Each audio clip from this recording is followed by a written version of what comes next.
बिस्मिल्लाहिर्रहमानिर्रहीम। दोस्तों असीं मसनवी रूमी शरीफ पढ़ी रहिया हुआसीं।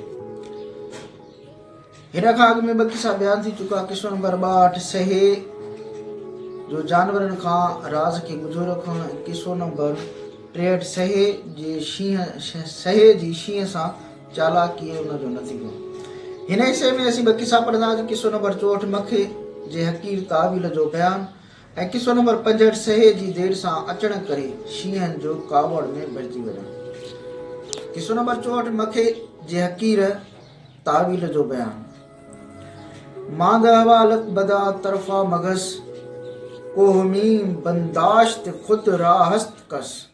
तुंहिंजा अहवाल उन अजीब मख वांगुरु आहिनि जेका पंहिंजो पाण खे कुझु सम्झंदी हुई, जंहिंखे पीअण खां सवाइ मस्ती हुई ऐं पंहिंजो पाण खे कुझु सम्झी रही हुई। हुन बाज़नि जी तारीफ़ ॿुधी हुई, चवण लॻी त आउं पंहिंजे वक़्त जी अनका आहियां। अनका हिकु ख़ूबसूरत पखी हो जेको हाणे अणलब थी वियो आहे। अणलब जी माना में बि इस्तेमालु थींदो आहे। उहा मख गाह जे कख ऐं गॾह जे पेशाब ते मलाह वांगुरु वॾाई करण लॻी हुई। चवण लॻी त मूं किताबनि में ॿेड़ीअ जे बारे में पढ़ियो आहे। हीउ दरियाव ऐं हीअ ॿेड़ी आउं आहियां। कश्तीबान साहिब तदबीर फन आहियां।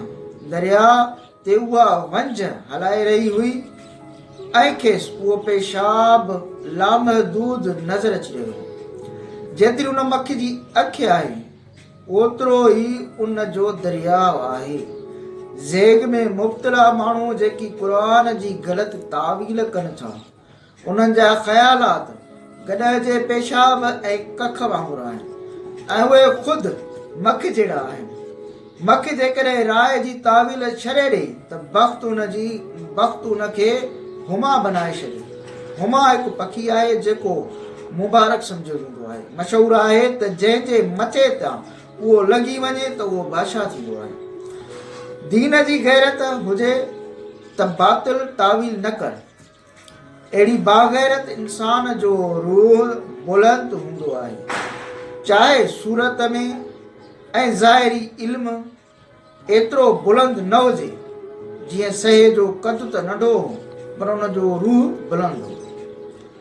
किसो नंबर 65 सहे जी देर सां अचण करे शींहं जो कावड़ में भरिजी वञणु। शेर में गुफ्त अज सर तेजी वो खशम कज़राहे गोशम अदू बर बस्तो चशम। शींहं तेजी ऐं कावड़ मां चई रहियो हो त दुश्मन कन जे ज़रिए मुंहिंजूं अखियूं बंदि कयूं आहिनि। दुश्मन उहे ॻाल्हियूं ॿुधायूं जो आम अकुल जो अंधो थी वियुसि। जबर जो अक़ीदो रखण वारनि जानवरनि मूंखे मजबूर कयो। उन्हनि जी काठीअ जी तलवारनि मूंखे फटे विधो। आउं उन्हनि जी ॻाल्हि कोन ॿुधंदुसि। पाणीअ ते जेकी लहरूं पैदा थींदियूं आहिनि उन्हनि खे अखि शिंबित जेतिरी बका हूंदी आहे। खल या छिलको ऐब खे लिकाईंदो आहे ऐं उम्दा मग़ज़ खे नज़रुनि खां पोशीदा रखण जो कम बि कंदो आहे।